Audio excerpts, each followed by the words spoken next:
این کشتی ملکه الیزابت II معروفه و من الان توی لوکیشن راشد یا سن مارینا یا مینا راشد هستم. این لوکیشن این روزا داره بیشترین تقاضا رو برای خرید ملک و سرمایه گذاری توی دبی جذب میکنه و من میخوام توی این ویدیو بهتون توضیح بدم که چرا اینجا الان طلایی ترین جاییه که توی دبی میتونین ملک بخرین و شاهد رشد سرمایه‌تون باشین. من نگین فرشی هستم و دعوتتون میکنم که این ویدیو رو تا آخر ببینین که چرا باید اینجا خونه بخرید.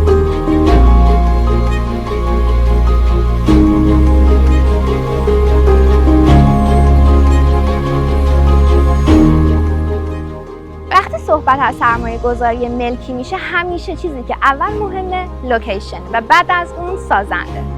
من الان توی لوکیشنی قرار دارم که هم به دبی قدیم و هم به دبی جدید دسترسی کامل و سریع دارم.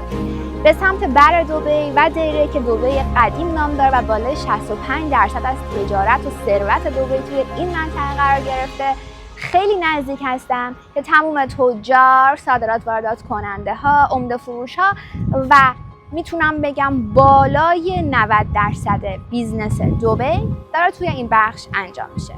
و از سمت دیگه من به دبی جدید که به سمت شیخ زاید رود، داونتاون، جومیرا بیچ رزیدنسز که همون JBR و پام جومیرا و اون سمت ها دسترسی خیلی خوبی دارم. چرا؟ چون من فقط 7-8 دقیقه تا شیخ زاید رود فاصله دارم.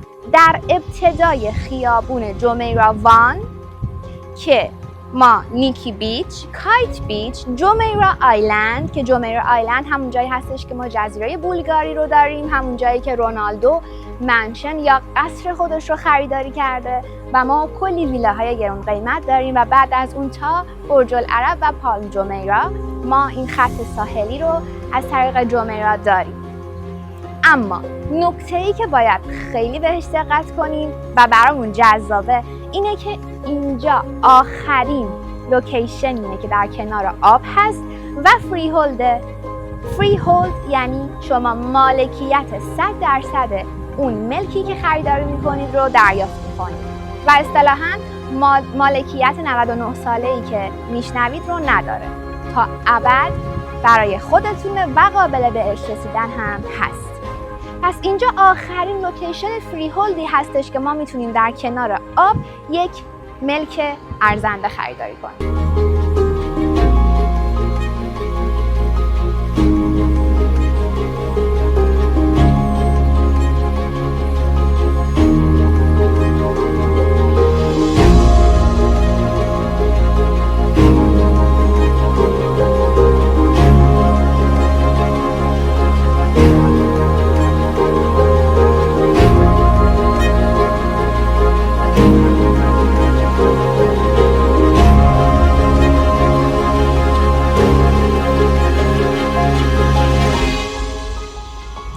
جدا از اون بعد از خیابون جومیرا وان ما خیابون الوصل رو داریم که خیابون الوصل پر از بهترین و برندترین کافه ها و رستوران ها و امکانات تفریحی دیگه.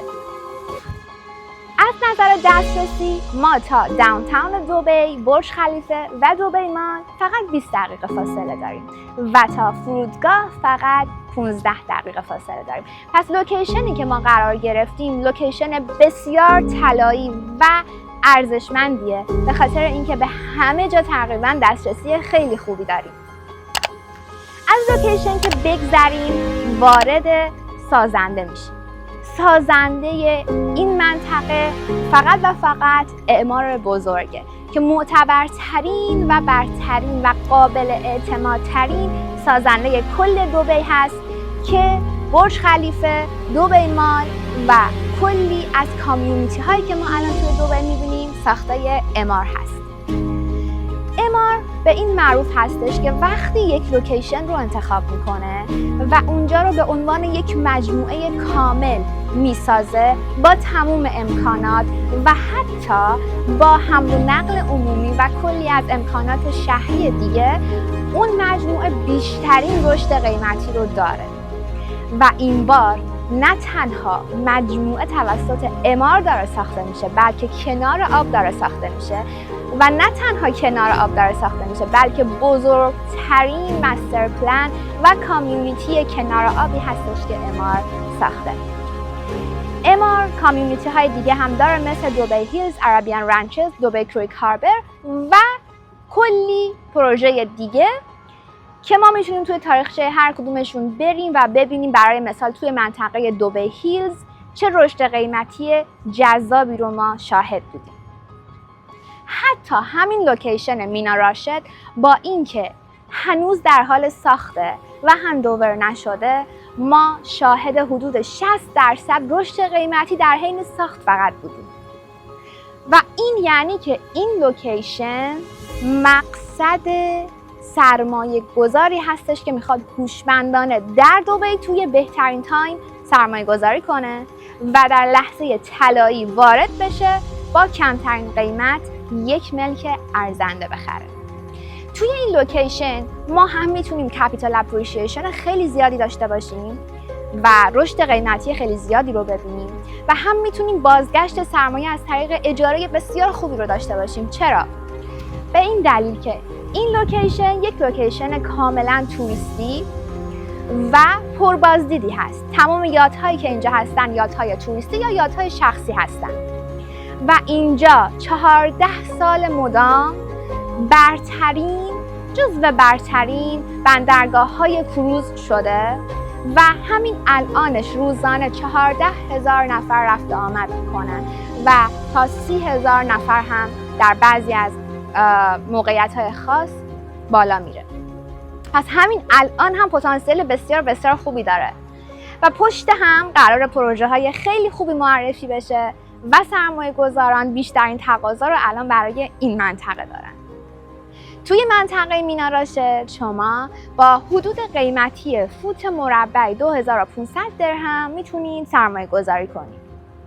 پروژه هایی که تا الان لانچ شده همشون سولد اوت شدن و تعداد خیلی خیلی محدودی واحد باقی مونده که عموماً واحدهای خیلی جذابی نیستن یا ویوهای خیلی جذابی ندارن. اما به زودی ما قراره یک لانچ جدید در این منطقه داشته باشیم و در لانچ جدید قراره که با قیمت‌های خیلی خوب و خیلی پایین ما شروع قیمتی رو داشته باشیم.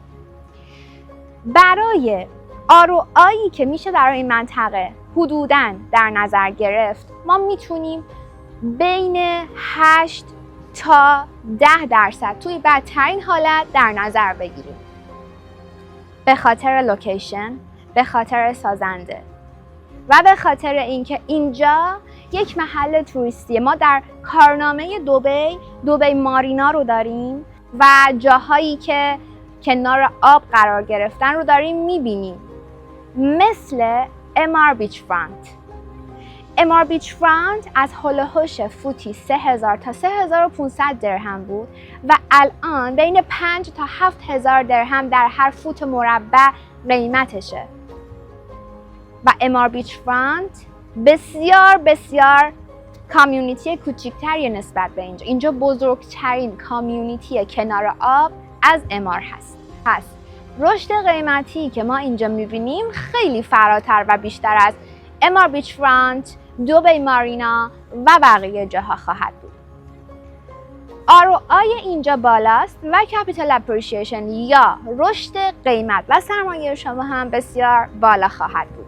در رابطه با هیستوری و تاریخچه اینجا بخوام بهتون بگم، توی این منطقه خونه مؤسس دبی بوده یا پدر بزرگ شیخ محمد که به نام شیخ راشد. پس اسم اینجا هم مینا راشد نامگذاری شده.